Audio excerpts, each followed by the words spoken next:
Equality and justice in Indian constitutions, differential school system and idea of common neighbourhood school, कि भारतीय संविधान में समता, समानता तथा न्याय, असमान स्कूल प्रणाली तथा सामान्य निकटवर्ती स्कूल का विचार। इस टॉपिक के बारे में आज हम बात करेंगे कि भारतीय संविधान में वर्णित समानता के अधिकार का वर्णन कीजिए। समानता का अधिकार, समानता का अधिकार, इसका उद्देश्य क्या होता है कि हमारे देश में जितने भी नागरिक हैं, ठीक है, राज्य द्वारा उनको प्रशासनिक और वैज्ञानिक क्षेत्रों में यानी कि कहीं पर भी भेदभावपूर्ण व्यवहार ना किया जाए, तो वो क्या कहलाता है, हमारा समानता का अधिकार कहलाता है। ठीक है, समानता के अधिकार का उद्देश्य नागरिकों को राज्य द्वारा प्रशासनिक वैज्ञानिक क्षेत्रों में किए जाने वाले भेदभावपूर्ण व्यवहार से सुरक्षित करना है। ठीक है, सामाजिक असमानता से असंस्कृत रूप से कम करना, यानी कि पहले जो भेदभाव किया जाता था लोगों के साथ, ठीक है, उस भेदभावपूर्ण व्यवहार को खत्म करना है, लोगों को सुरक्षित करना है उसे, और समानता के अधिकार को बढ़ाना है।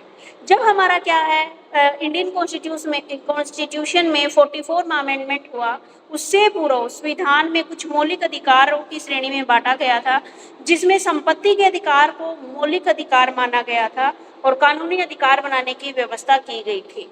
44वें संशोधन के बाद 6 मौलिक अधिकार रह गए, जो कि निम्न, यानी कि जो हमारी संपत्ति का अधिकार था उसको काट दिया गया था। ठीक है, उसके बाद हमारे जो 44वें संशोधन के बाद 6 मौलिक हमारे 6 फंडामेंटल राइट रह गए, जिसमें हमारा समानता का अधिकार, स्वतंत्रता का अधिकार, आपका शोषण के विरुद्ध अधिकार, धार्मिक स्वतंत्रता का अधिकार, सांस्कृतिक तथा शिक्षा संबंधी अधिकार, और उसके बाद है आपके संवैधानिक उपचारों का अधिकार।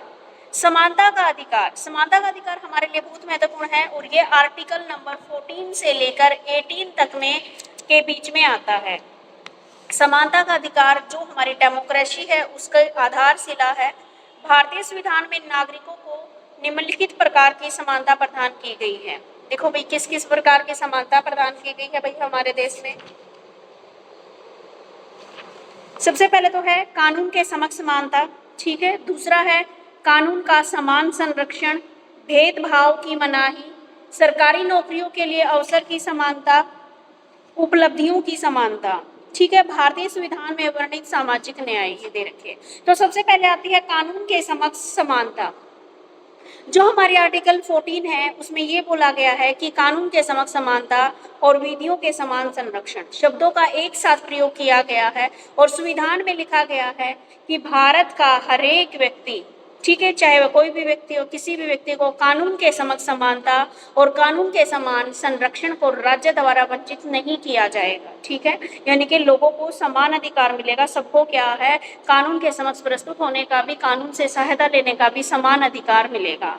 इक्वेलिटी बिफोर लॉ का अर्थ था कि कानून, जब हमारे सामने क्या था, इक्वेलिटी बिफोर लॉ का अर्थ था कि कानून के सामने सभी बराबर हैं, किसी भी विशेष अधिकार, किसी को भी क्या है, कोई विशेष अधिकार प्राप्त नहीं है, कोई भी व्यक्ति देश के कानून से ऊपर नहीं है और उन पर साधारण न्यायालय में मुकदमा चलाया जा सकता है। राज्य पर यह बंधन लगाया गया है कि वह सभी व्यक्तियों को का एक सा कानून बनाएगा और उन्हें एक समान लागू करेगा। कानून छोटा बड़ा, अमीर गरीब, ऊंच नीच, छूत अछूत आदि किसी प्रकार का भेदभाव नहीं करेगा। ठीक है, तो कानून के समक्ष क्या है, हमारी समानता का अर्थ है कि कानून के सामने सभी लोग बराबर हैं, चाहे वह छोटा है चाहे वह बड़ा है, सब क्या है, किसी के भी खिलाफ क्या है, कानून में अगर किसी ने कानून का उल्लंघन किया है तो किसी भी अदालत में, साधारण अदालत में उसके ऊपर मुकदमा चलाया जा सकता है। कानून के सामने चाहे छोटा है बड़ा है, गरीब है अमीर है, ऊंच है नीच है, छूत है अछूत है, सब क्या है, हमारे कानून के सामने बराबर है, किसी के साथ कोई भेदभाव नहीं किया जाएगा। तो ये था कानून के समक्ष समानता। दूसरा है कानून का समान संरक्षण। ठीक है, कानून का क्या है, जो सुरक्षा है वो सभी के लिए बराबर है। ठीक है, सबके साथ एक जैसा व्यवहार किया जाएगा।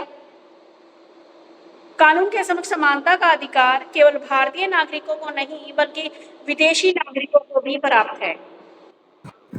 ठीक है, कि हमारे कानून का समान संरक्षण सबको प्राप्त है, वो चाहे भारतीय नागरिक हो या कोई विदेश का नागरिक यहाँ पर आया हो, उन सबके लिए क्या है, कानून का संरक्षण एक समान है। यह नागरिक की केवल विधानमंडलों द्वारा पास किए गए भेदभावपूर्ण कानूनों की रक्षा करता है, बल्कि कार्यपालिका के आदेशों के विरुद्ध भी सुरक्षा करता है।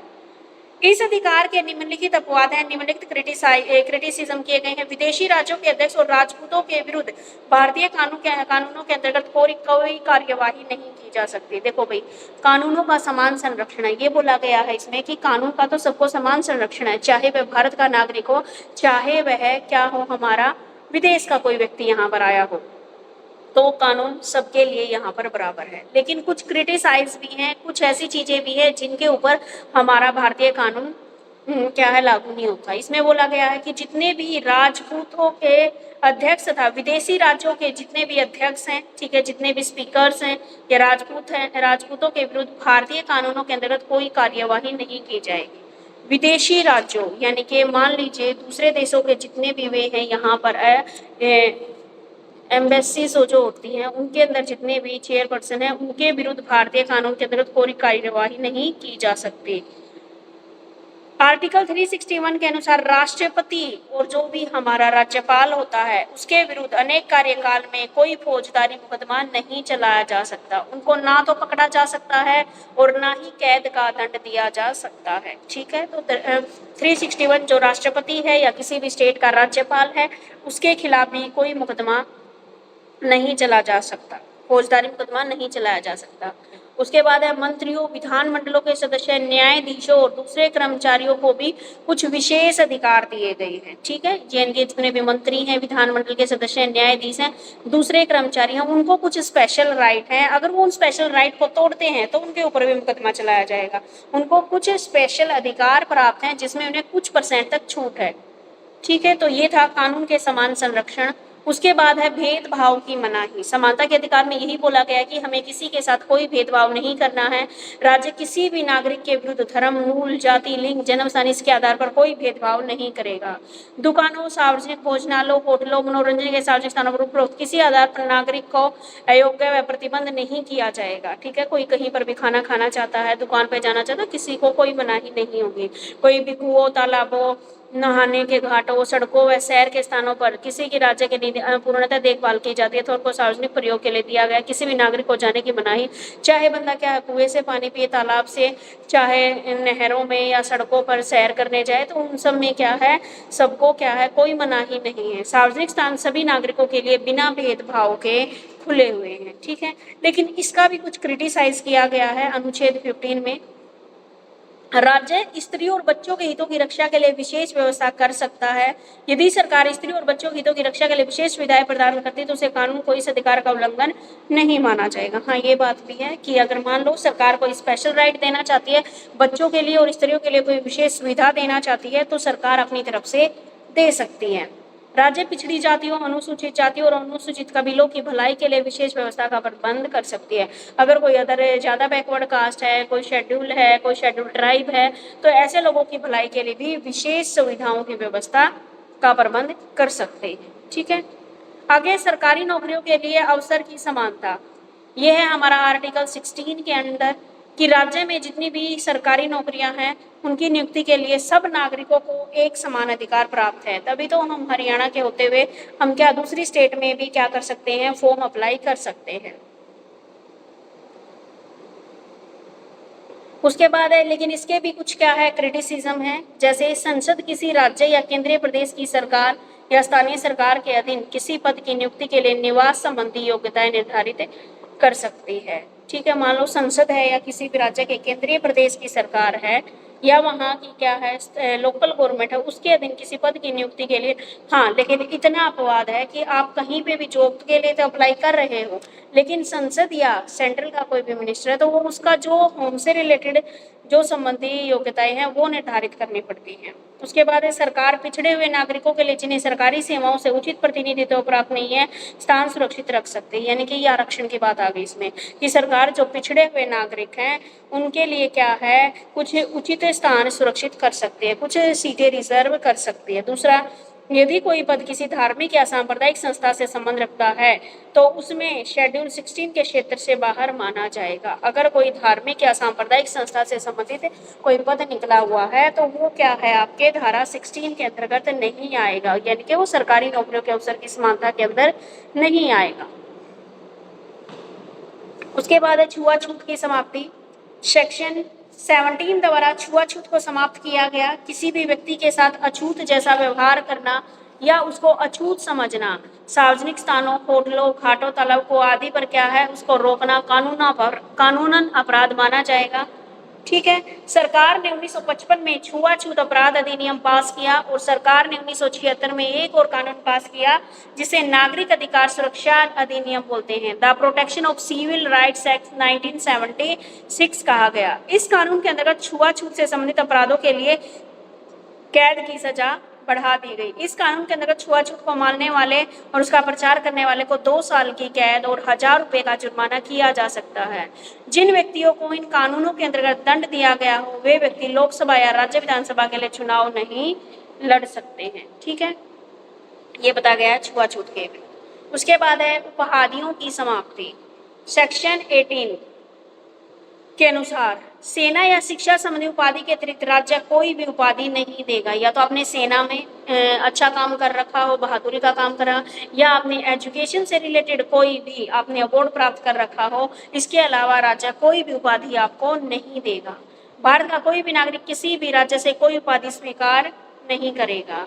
कोई व्यक्ति जो भारत का नागरिक है परंतु भारत के किसी लाभप्रद या भरोसे के पद पर नियुक्त है, राष्ट्रपति की आज्ञा के बिना किसी विदेशी से कोई उपाधि प्राप्त नहीं कर सकता। ठीक है, भारत में कोई सर्विस कर रहा है, उसको विदेशों में कोई अवार्ड मिल रहा है तो उसके लिए पहले उसको क्या है, प्रधान जो हमारा राष्ट्रपति है उसकी अनुमति लेनी पड़ेगी। कोई भी व्यक्ति जो राज्य के किसी लाभप्रद पद पर विराजमान है, राष्ट्रपति की आज्ञा के बिना कोई भी भेंट, वेतन या किसी पद विशेष राज्य से प्राप्त नहीं कर सकता है। ठीक है, तो भारतीय सरकार नागरिकों को भारत रत्न, पद्म भूषण, पद्मश्री आदि उपाधियां देती है, जिस कारण आलोचकों का कहना है कि ये उपाधियां अनुच्छेद 18 के साथ मेल नहीं खाती हैं। ठीक है, उसके बाद है तो ये बताए गए थे इसने समानता के अधिकार में। सबसे पहले तो इसने बताया समानता का अधिकार क्या होता है, जिसमें हमें सबको एक समान मानते हैं। ठीक है, इसमें हमारे 6 मौलिक कर्तव्य दिए गए हैं।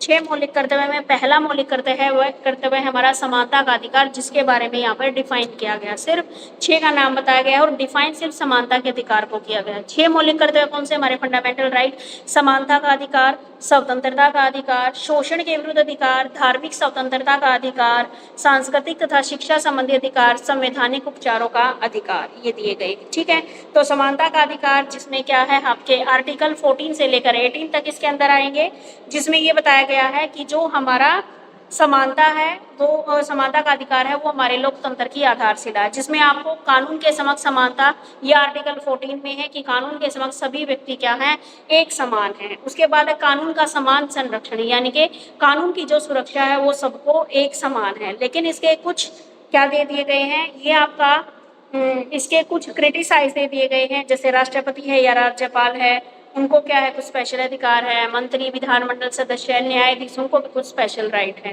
भेदभाव की मनाही, आर्टिकल 15 में ये बताया गया कि हमें किसी के साथ कोई भेदभाव नहीं करना है, चाहे कोई छोटा है, बड़ा है, गरीब है, अमीर है, किसी से छुआछूत है ऐसी वो हमें नहीं करना। ठीक है, लेकिन इसमें भी क्या बताया गया है, हाँ चलो ठीक है, लेकिन अगर सरकार किसी राज्य या स्त्रियों को विशेष व्यवस्था करना चाहती है तो कर सकती है। आगे सरकारी नौकरियों के लिए अवसर की समानता, सभी को क्या है सरकारी नौकरियों में फॉर्म फिल करने की सबको एक समान अवसर मिलते हैं। ठीक है, उसके बाद है छुआछूत की समाप्ति करना, ये आर्टिकल 17 के अंदर आता है। उपाधियों की समाप्ति, यानी कि सेना या शिक्षा से संबंधित अतिरिक्त कोई उपाधि यहाँ के लोगों को नहीं दी जाएगी। ठीक है, तो ये था। उसके बाद आता हमारा भारतीय संविधान में वर्णित सामाजिक न्याय। सामाजिक न्याय से अभिप्राय उस न्याय से है जो सामाजिक व्यवस्था में समाज के सभी वर्गों के सदस्यों को बिना किसी भेदभाव के प्रदान किया जाता है। क्या होता है भाई सामाजिक न्याय, कि समाज के सभी वर्गों के सदस्यों को बिना किसी भेदभाव के प्रदान किया जाता है। भारतीय समाज में वैदिक काल के उपरांत निरंतर असमानता बढ़ गई थी, जिससे कमजोर व पिछड़े वर्ग के जितने भी लोग थे उनके साथ क्या है न्याय नहीं किया जाता था, अन्याय किया जाता था। उसके बाद मध्यकाल और औपनिवेशिक काल में भारतीय हिंदू समाज में व्याप्त सामाजिक असमानता की स्थिति में कोई विशेष सुधार नहीं हुआ। मध्यकाल में अकबर जैसे शासकों ने सामाजिक सुधार के प्रयास किए, परंतु वह भी सफल नहीं हो पाए। उसके बाद ब्रिटिश सरकार ने कठोर कदम उठाए और सामाजिक सुधारों को बल मिला और भारतीयों में व्याप्त भेदभाव, पूर्वाग्रह और असमानता को ही आधार बना लिया। सरकार ने समाज में फूट डालो और राज करो की नीति को अपनाकर मुख्य हथियार बनाया और लंबे समय तक भारत के ऊपर राज किया। स्वतंत्रता के उपरांत भारत सरकार को सामाजिक न्याय को बढ़ावा देने के उद्देश्य से संविधान में प्रमुख स्थान दिया गया। जाति, धर्म, भाषा, प्रांत इत्यादि के आधार पर भेदभाव एवं असमानता को करने पर विविध प्रावधान किए। इसे बढ़ावा देने वालों के विरुद्ध दंड का प्रावधान किया गया और सार्वजनिक स्थलों के द्वारा सभी के लिए समान रूप से खोल दिए गए। यानी कि ये बताया गया इसमें भारतीय संविधान में वर्णित सामाजिक न्याय, यानी कि पहले जो सामाजिक न्याय था इतना वो नहीं था। लोगों को उस टाइम पे भी क्या था, क्या मिल रहे थे, समानता नहीं मिल रही थी, सामाजिक न्याय नहीं मिल रहा था। ठीक है, मध्यकाल में भी, औपनिवेशिक काल में भी यही दौर था। फिर अंग्रेजों का टाइम आया, अंग्रेजों ने तो क्या कर दिया, फूट डालो राज करो की नीति अपनाई। लोगों को क्या है, सिर्फ ये दिखाया कि समानता होनी चाहिए, लेकिन कुछ किया नहीं। उसके बाद जब भारत आजाद हुआ तो भारत सरकार ने इसकी तरफ ठोस कदम उठाए और संविधान में इसको एक अलग से स्थान दिया कि सबका एक समान अधिकार है। अगर कोई भी किसी को छुआछूत या ऐसे करता है, किसी के साथ भेदभाव करता है, तो उसको 2 साल की कैद और 1000 रुपए तक का जुर्माना किया जा सकता है। ठीक है, तो ये बोला गया है कि भारतीय संविधान में सार्वजनिक स्थलों पर सभी लोगों के लिए समान रूप से दरवाजे खोले गए हैं। जितने भी सार्वजनिक स्थल है वहां पर सब लोग एक समान है। ठीक है, तो क्वेश्चन समझ में आ गया।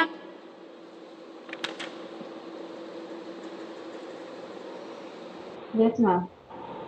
Yes ma'am. ओके बेटा, चलिए फिर नेक्स्ट देखते हैं हम। नेक्स्ट है हमारा एजुकेशन अपॉर्चुनिटी की समानता से क्या अभिप्राय है, इसकी आवश्यकता व महत्व पर प्रकाश डालिए। ठीक है, हमारे एजुकेशन अपॉर्चुनिटी में समानता के से क्या अभिप्राय है।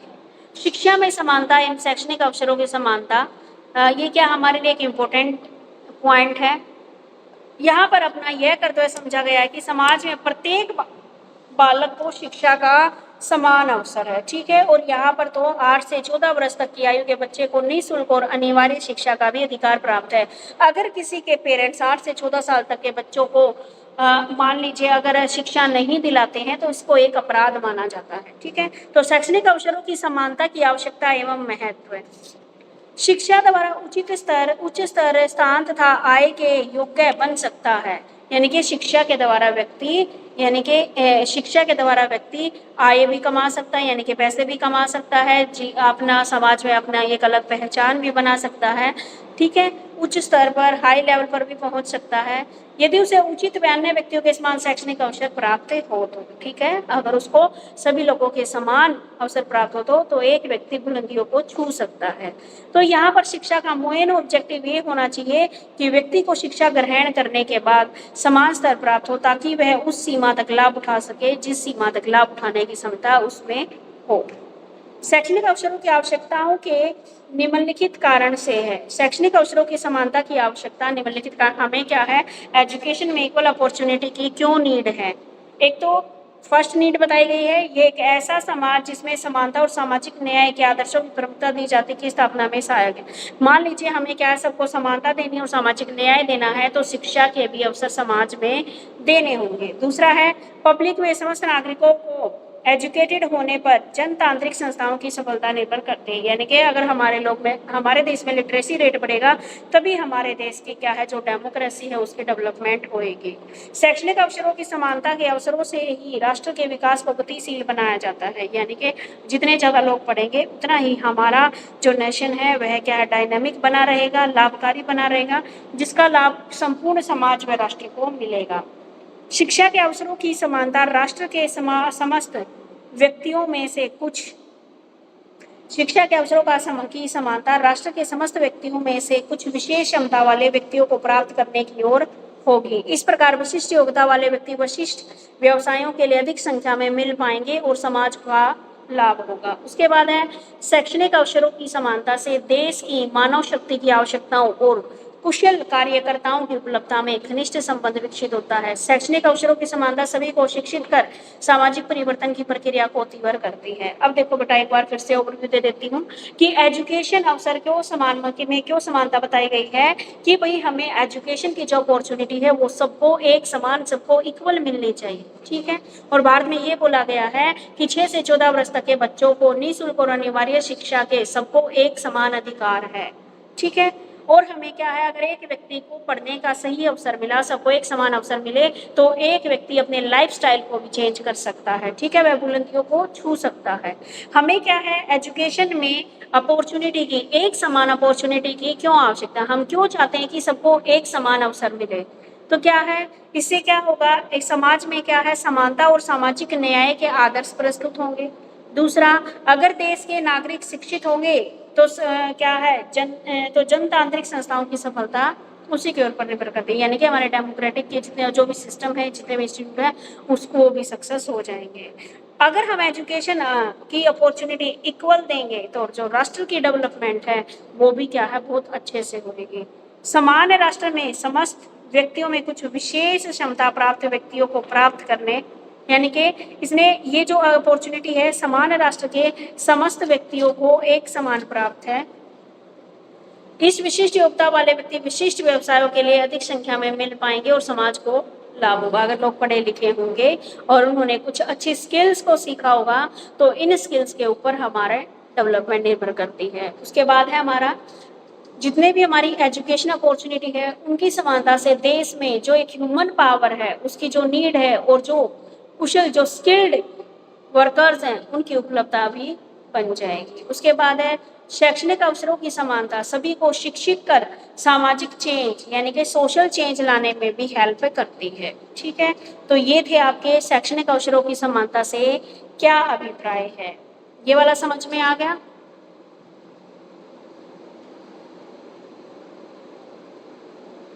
Yes, ma'am. सानिया और राज आ गया बेटे? Yes, ma'am. Yes, ma'am.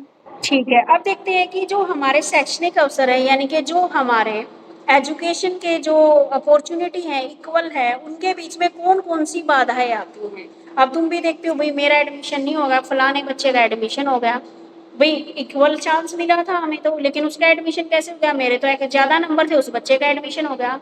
तो ये क्या है, जो इक्वल अपॉर्चुनिटी है उसके बीच में आने वाली बाधाओं की यहाँ पर हम बात करेंगे, ठीक है। तो क्या बीच में बाधा आई कि मेरे एक्स्ट्रा नंबर, ज़्यादा नंबर होते हुए भी वो दूसरा बच्चा जिसके मेरे से कम नंबर थे उसका एडमिशन हो गया, तो क्या बीच में बाधाएं आई। तो इसी तरह की बाधाओं को हम यहाँ पर देखेंगे। दूसरा, सबसे पहले बात आती है, जितने भी यहाँ पर अमीर लोग हैं वो क्या करते हैं, कंट्रोल होने का विद्यालय व्यवस्था को प्रति नीति अपनाई जाने लगी, यानी कि जो अमीर लोग हैं वो इतना डोनेशन देने लगे जिसके कारण विद्यालयों में भी क्या है, डिफ्रेंशिएशन की नीति अपनाई जाने लगी है। जाति, वर्ण, रंग और संप्रदाय के आधार पर जड़े जमाने लगा है, और यह विद्यालयों में स्पष्ट, पब्लिक स्कूलों के नाम पर चलने वाले विद्यालयों में ये स्पष्ट दिखाई देता है। आप जितने बड़े स्कूलों में जाओगे ना कि आप डोनेशन दो, आपके बच्चे का एडमिशन है, ठीक है। अगर वहीं पर एक गरीब इंसान वहाँ उस स्कूल में एडमिशन लेना चाहता होगा तो उसको इतने चक्कर काटने पड़ेंगे और लास्ट में उसका एडमिशन भी नहीं होने वाला। तो ये एक बाधा है, क्योंकि जो अमीर वर्ग है वो क्या करता है, अपने कंट्रोल के आधार पर वो विद्यालयों में भी क्या है, वैसी ही नीति अपनाई जाती है कि ज़्यादा से ज़्यादा अमीर बच्चा आता है तो उसका वो कर दिया जाता है, और ये सब क्या है, पब्लिक स्कूल के नाम पर ज़्यादा चलता है। उसके बाद है, शैक्षणिक सुविधाएं प्रदान करते समय राज्य सरकारों द्वारा आवश्यकताओं को ध्यान में रख पाने के कारण कुछ स्थान शैक्षणिक सुविधाओं से वंचित रह जाते हैं। जिन स्थानों पर शैक्षणिक सुविधाएं उपलब्ध होती हैं वहाँ के बालक अधिक लाभान्वित होते हैं, जहाँ शैक्षणिक सुविधाएं पर्याप्त नहीं है वहाँ के बालक शिक्षा प्राप्त करने से वंचित रह जाते हैं। अब दूसरी बात बताई गई है, भाई एजुकेशन की जितनी भी फैसिलिटी हमारी स्टेट गवर्नमेंट देती है, कुछ बच्चे उन अपॉर्चुनिटी से क्या है, वंचित रह जाते हैं। कुछ स्थानों पर तो पहले से ही अपॉर्चुनिटी थी और वहीं पर और बच्चों को अपॉर्चुनिटी मिल गई तो वहाँ के बच्चों को तो और अधिक प्रॉफिट होने लगा, और जो बच्चे जिनको जो भी सरकार ने नीति चलाई थी उन तक नहीं पहुँच पाए, ठीक है, तो वो उसका लाभ लेने से वंचित रह गए। ठीक है। उसके बाद है शैक्षणिक अवसरों की समानता में एक प्रमुख समस्या निर्धनता और धनी संपन्न वर्ग भी है। निर्धन व्यक्ति क्या है, उसका काम नहीं बन पाता, और धनी व्यक्ति क्या करता है, अपने बच्चे के बालक की शिक्षा का खर्चा साधारण, एक तो जो क्या गरीब परिवार है वो तो एक साधारण स्कूल में भी उसका खर्चा नहीं उठा पाता। ठीक है, अधिकांश बालक शिक्षा से वंचित रह जाते हैं। बहुत सारे बच्चे ऐसे होते हैं जो क्या है डॉक्टर भी बनना चाहते हैं और कुछ में, और कई बार क्या होता है फीस की कमी के कारण वो अपने अच्छे कोर्स नहीं कर पाते। उसके बाद है पारिवारिक, आर्थिक और सामाजिक स्थिति भी एजुकेशन अपॉर्चुनिटी में समानता में बाधक है। यदि एक निम्न वर्गीय परिवार अपने बालक को न तो उचित शैक्षणिक वातावरण प्रदान कर सकता है, न ही उन्हें मोटिवेट करता है, और न ही जितनी एजुकेशनल समस्याएं आती हैं उनके निदान करने में सक्षम होते हैं। यानी कि कहीं ना कहीं हमारा परिवार भी जिम्मेवार है। अगर परिवार की आर्थिक और सामाजिक स्थिति भी शैक्षणिक अवसरों को बाधित करती है, जैसे अगर मान लीजिए एक गरीब परिवार है, वो न तो अपने बच्चे को उचित सही ढंग का एजुकेशन एनवायरनमेंट दे पाता है, न ही उन्हें मोटिवेट कर पाता है, और न ही जो उसके सामने एजुकेशन प्रोग्राम्स आती हैं उनको दूर कर पाता है।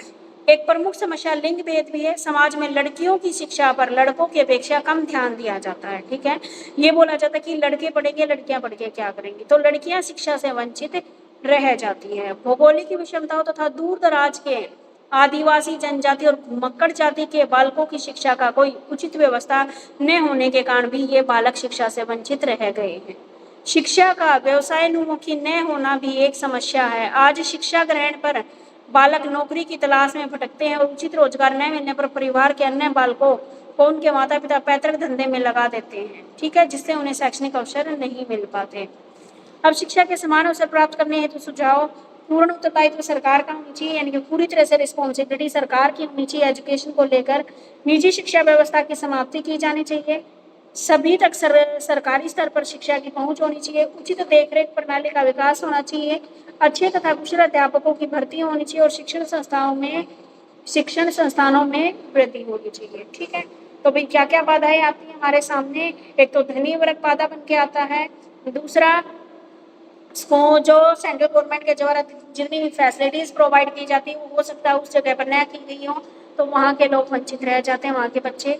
आगे क्या बताया गया है, शैक्षणिक अवसर की समानता प्रमुख निर्धनता भी है, यानी कि गरीब वर्ग भी क्या करता है, अपने आप से समझौता करके पीछे हट जाता है।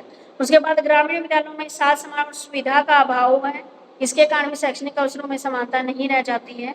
पारिवारिक, आर्थिक और सामाजिक स्थिति भी शैक्षणिक अवसरों में समानता में बाधक है।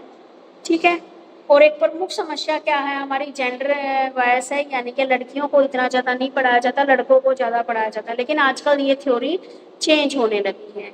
शिक्षा क्या है, व्यवसायोन्मुखी न होने पर भी एक समस्या है। शिक्षा का व्यवसायोन्मुखी न होना भी एक समस्या है। आज शिक्षा ग्रहण करके बालक नौकरी प्राप्त करना चाहते हैं, लेकिन फिर भी अपनी डिग्रियां लेकर घूम रहे हैं, तो बाद में वह अपने माता पिता के पैतृक धंधे में ही लग जाते हैं, जिससे उन्हें शैक्षणिक अवसर नहीं मिल पाते। तो ये थे हमारे क्या शैक्षणिक, यानी कि हमारे जितने भी एजुकेशन के अपॉर्चुनिटीज की उनकी समानता में आने वाली बाधाएं, बीच में आने वाली अड़चने। ठीक है, समझ में आ गया? यस मैम, आ गया। उसके बाद आता है आपका असमान शिक्षा प्रणाली क्या है।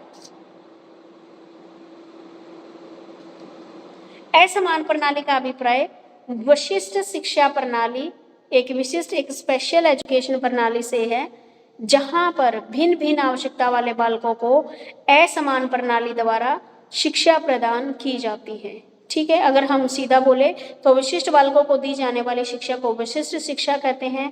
इस प्रकार स्पेशल एजुकेशन के कंसेप्ट को समझने के लिए विशिष्ट यानी कि स्पेशल बच्चों का कंसेप्ट समझना जरूरी है।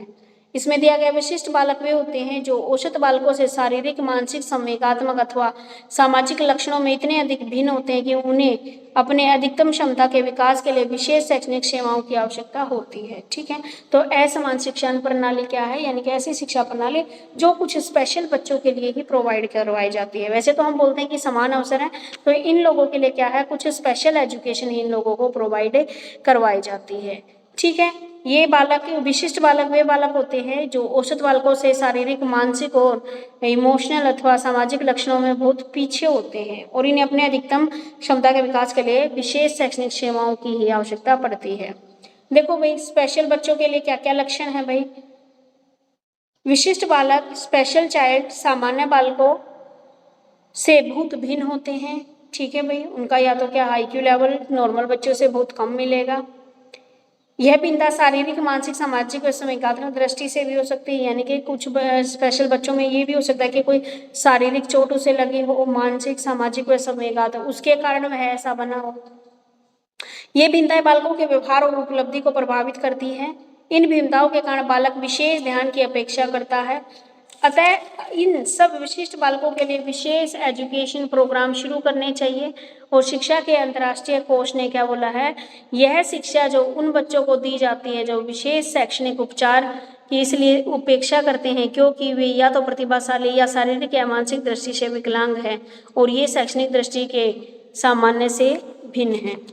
ठीक है, यानी कि शिक्षा में अंतर्राष्ट्रीय कोष ने ये बोला गया है कि स्पेशल एजुकेशन या असमान शिक्षा वह शिक्षा है जो विशेष शैक्षणिक उपचार वाले बच्चों को प्रोवाइड करवाई जाती है।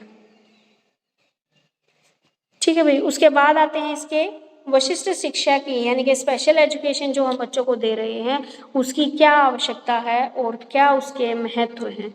एक तो मानव संसाधनों के विकास के लिए, दूसरा है विशिष्ट बालकों की जन्मजात योग्यता का पूर्ण विकास करने के लिए, कल्याणकारी राज्य के लक्ष्य को प्राप्त करने के लिए, लोकतंत्र की सफलता के लिए, राष्ट्रीय विकास के लिए, शैक्षणिक अवसरों की समानता के लिए। देखो भाई, स्पेशल स्कूल किस किस लिए आवश्यक है। सबसे पहला बताया मानवीय संसाधनों के विकास के लिए। किसी भी राष्ट्र के पास 3 प्रकार के संसाधन होते हैं, physical, economic and human resource.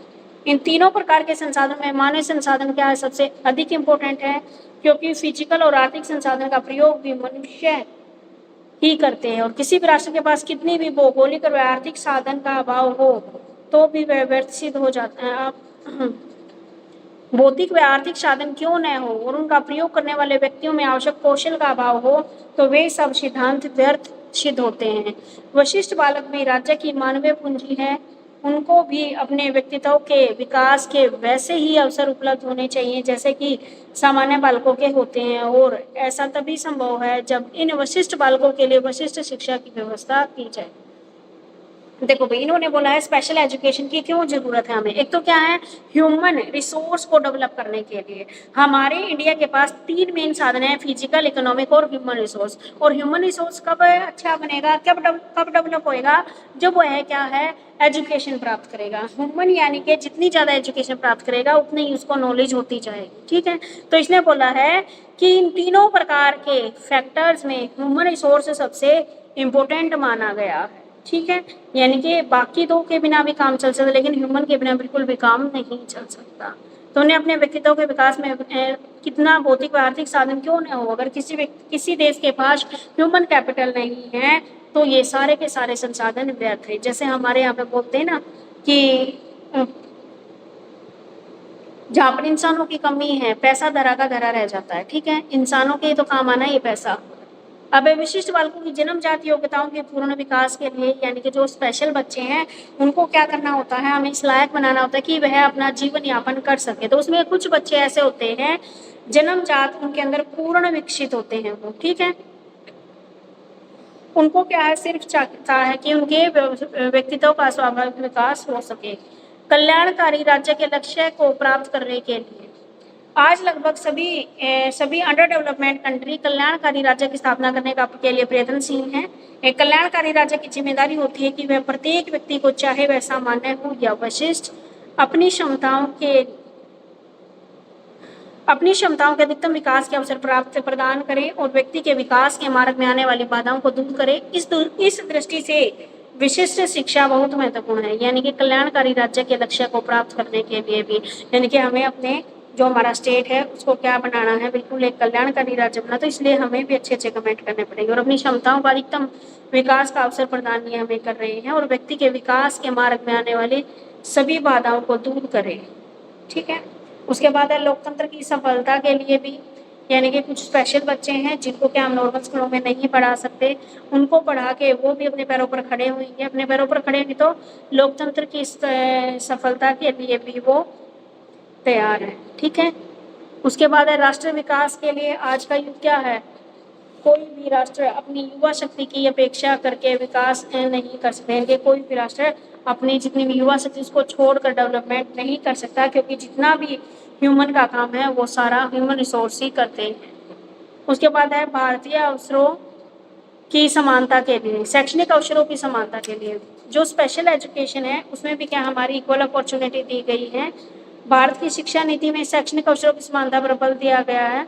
इस दृष्टि से विशिष्ट बालकों की शिक्षा के वैसे ही अवसर प्राप्त होने चाहिए जैसे कि सामान्य बालकों के।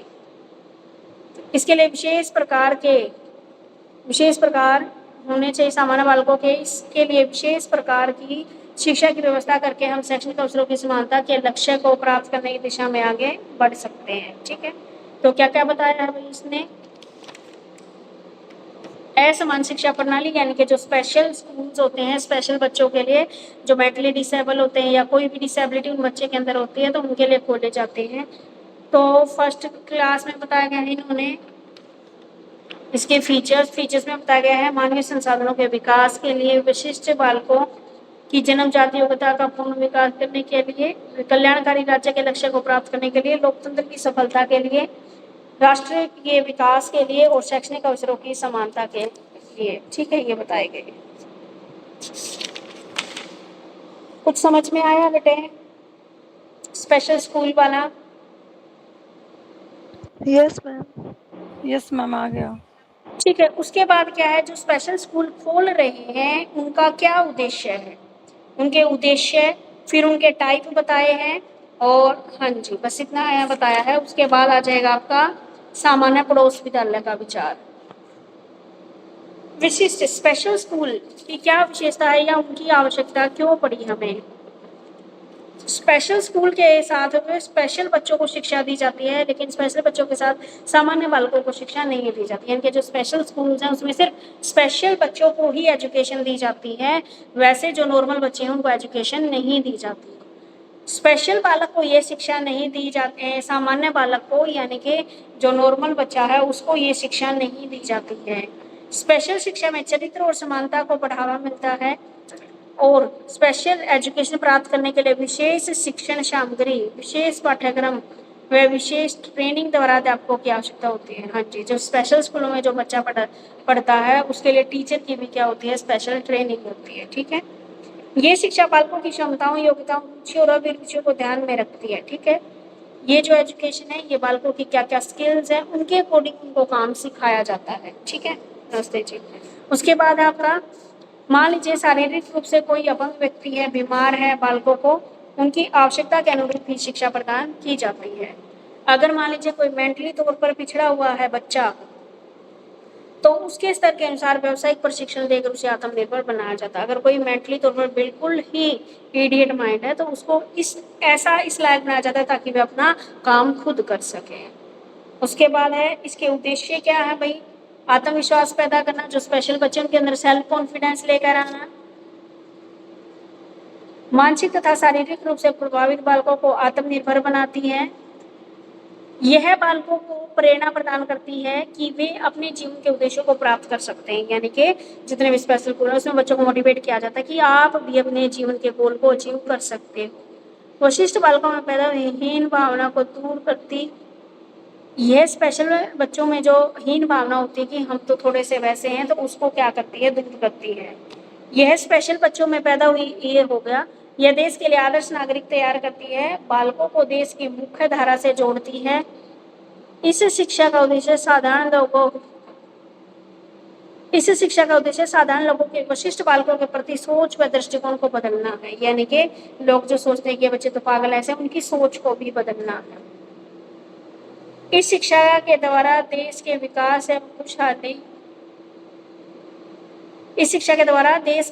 एवं खुशहाली के लिए अच्छे व चरित्रवान लोगों का निर्माण होता है तथा वे देश के अच्छे मानव संसाधन होते हैं।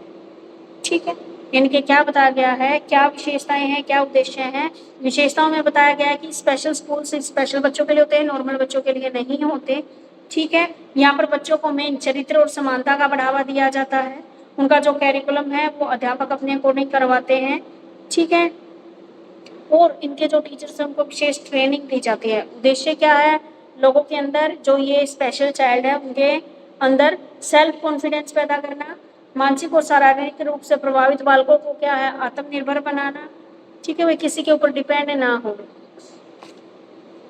उसके बाद देश के लिए आदर्श नागरिक तैयार करना, साधारण लोगों को वशिष्ठ बालकों के प्रति सोच का दृष्टिकोण को बदलना, ठीक है, ये सारी चीजें किसमें दी गई आपके वशिष्ठ शिक्षा की विशेषताएं और उद्देश्यों के ऊपर।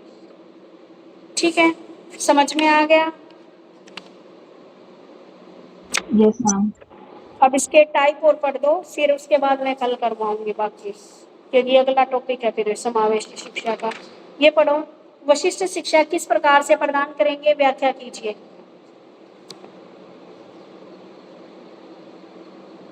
आरती पढ़ दो बेटे। Okay ma'am. आप विशिष्ट शिक्षा किस प्रकार से प्रदान करेंगे, व्याख्या करें।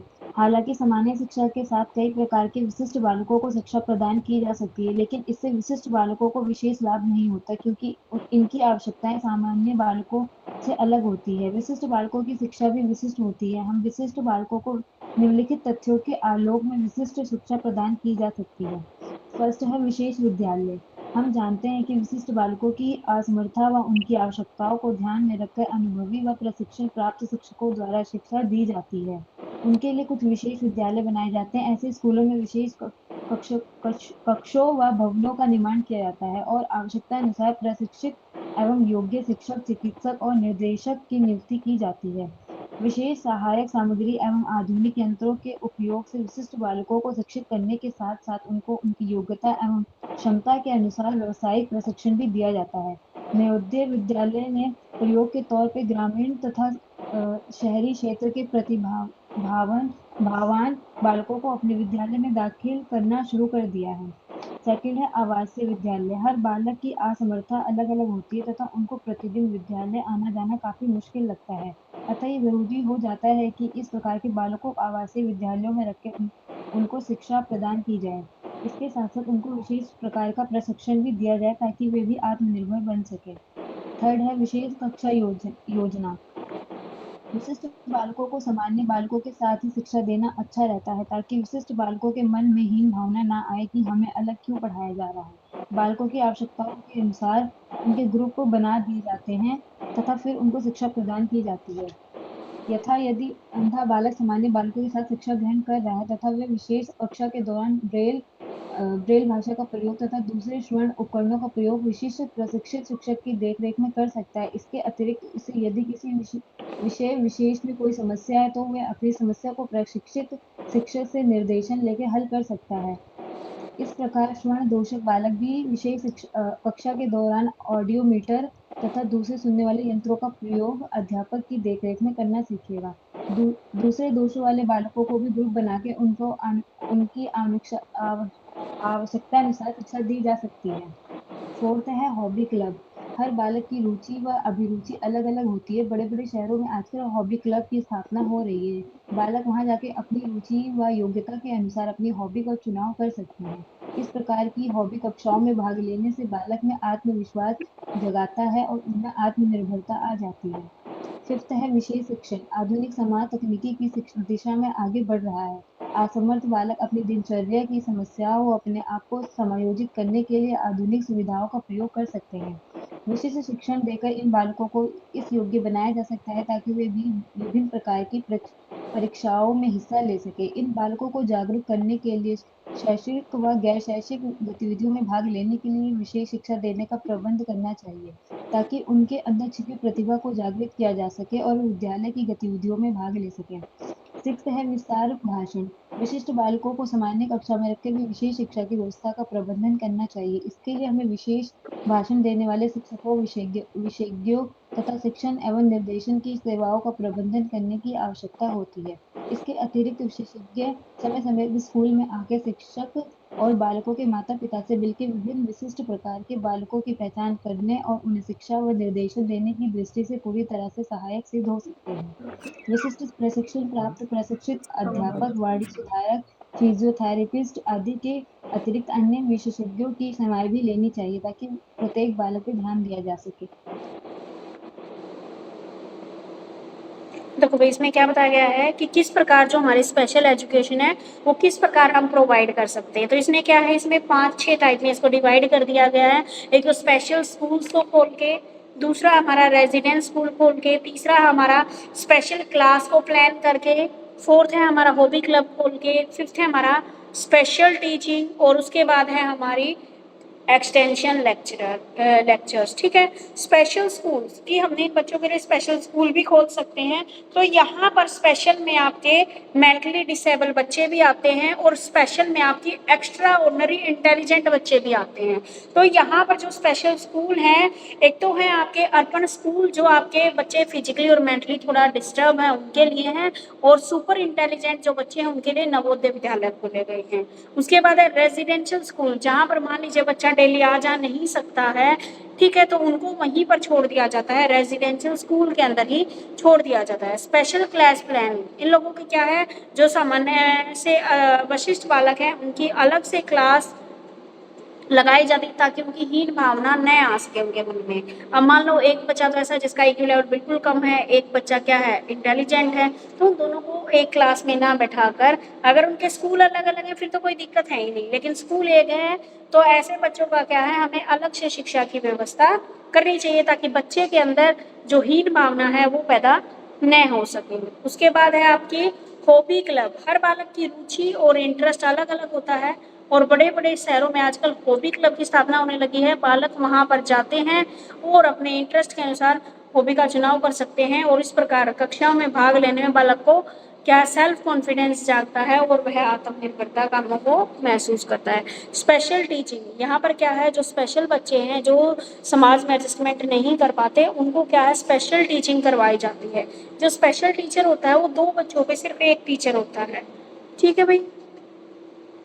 एक्सटेंशन लेक्चरर, विशिष्ट बालकों को सामान्य कक्षा में रखकर भी विशेष शिक्षा की व्यवस्था का प्रबंध करना चाहिए। इसके लिए हमें विशेष भाषण देने वाले शिक्षकों, विशेषज्ञों एवं शिक्षण एवं निर्देशन की सेवाओं का प्रबंध करने की आवश्यकता होती है।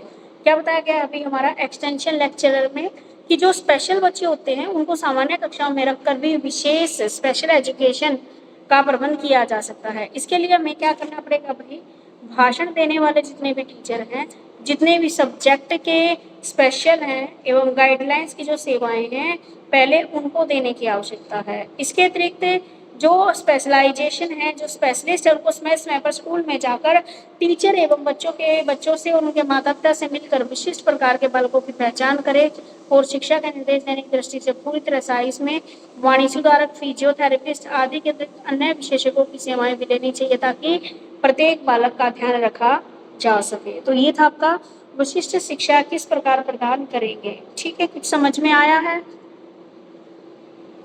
Yes ma'am. चलो ठीक है, आज के लिए इतना ही, और 1-2 हम शॉर्ट क्वेश्चन कर लेते हैं। लास्ट टाइम 5 क्वेश्चन किए थे ना हमने,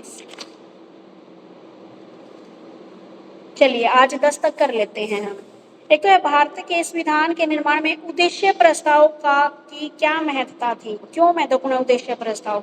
उद्देश्य प्रस्ताव के अंतर्गत विभिन्न उद्देश्यों की क्या है, एक लिस्ट दे रखी है और श्रृंखला में स्थान प्रदान किया गया है। उससे संबंधित जितने भी ऑब्जेक्टिव्स हैं उनकी प्राप्ति में जो भी हमारी सेंट्रल गवर्नमेंट और स्टेट गवर्नमेंट की क्या भूमिका होगी, किस प्रकार मिलकर वे कार्य करेंगे, इनका वर्णन दिया गया। उद्देश्य प्रस्तावना में क्या है, वो सारे ऑब्जेक्टिव हैं जिनको क्या है एक सीरीज वाइज में लिखा गया है, जिसमें ये बताया गया है कि स्टेट गवर्नमेंट और सेंट्रल गवर्नमेंट किस प्रकार मिलकर काम करेगी, और ऑब्जेक्टिव्स को, जो ऑब्जेक्टिव क्या है, मेन ऑब्जेक्टिव जो शिक्षा से रिलेटेड है या चाहे किसी से रिलेटेड ऑब्जेक्टिव उसको पूरा कर सके। उसके बाद है अगला क्वेश्चन, मौलिक अधिकार कौन कौन से हैं। ये है आपके 6 मौलिक अधिकार हैं। समानता का अधिकार, सब एक समान है, स्वतंत्रता का अधिकार, धार्मिक स्वतंत्रता का अधिकार, सांस्कृतिक तथा शिक्षा संबंधी अधिकार, शोषण के विरुद्ध अधिकार और संवैधानिक उपचारों का अधिकार। ये 6 मौलिक अधिकार आपको दिए गए हैं। आगे पूछा है स्टेट के डायरेक्टिव प्रिंसिपल्स, नीति निर्देशक सिद्धांतों का अर्थ बताइए। क्या होते हैं भाई नीति निर्देशक सिद्धांत? ये राज्य के जो शेड्यूल है 36 से 51 तक डायरेक्टिव प्रिंसिपल ऑफ स्टेट, ये इनका वर्णन किया गया है। राज्य के नीति निर्देशक सिद्धांतों से अभिप्राय सेंट्रल और स्टेट गवर्नमेंट के लिए संविधान में रखे गए उनके आदर्शों से हैं, जिनके आधार पर वे अपनी नीतियों का निर्माण करके लोक कल्याण के लिए कुछ कर सकते हैं। इस सिद्धांत के आधार पर देश का सामाजिक, राजनीतिक और आर्थिक विकास उचित गति से हो जाता है। ठीक है, तो नीति निर्देशक सिद्धांत में ये बताया गया है कि किस प्रकार सेंट्रल और स्टेट गवर्नमेंट क्या है कि इस संविधान में रखे गए आदर्श क्या है कि स्टेट गवर्नमेंट को क्या क्या रूल फॉलो करने हैं और इसको क्या क्या रूल फॉलो करने हैं। ठीक है, और इनकी मेन नीतियों का निर्माण क्या है, लोक कल्याण के लिए होना चाहिए और आर्थिक विकास उचित गति से हो सकता है। ठीक है, तो ये थे आपके नीति निर्देशक सिद्धांत। इसके तत्वों का मौलिक अधिकारों के बीच में क्या भिन्नता है, तो क्या भिन्नता भाई, नीति निर्देशक तत्व न्यायालय द्वारा परिवर्तनीय नहीं है और मौलिक अधिकार लॉ के द्वारा उनको हम चेंज भी कर सकते हैं, नीति निर्देशक सिद्धांतों को चेंज नहीं कर सकते। नीति निर्देशक तत्व सरकार के लिए मार्गदर्शन का कार्य करते हैं, जबकि मौलिक अधिकार सरकार के लिए बाध्यकारी है। ठीक है, विधि के समक्ष समानता के से आए आप समझते हैं, उदाहरण सहित समझाइए। यानी कि विधि के समक्ष समानता, ये आपका लॉ क्वेश्चन में भी आया था कि कानून के सामने सब व्यक्ति एक समान है। ठीक है, कानून के सब व्यक्ति एक समान है। अब देखो, इसमें अगर किसी को कोई डाउट है तो पूछ सकते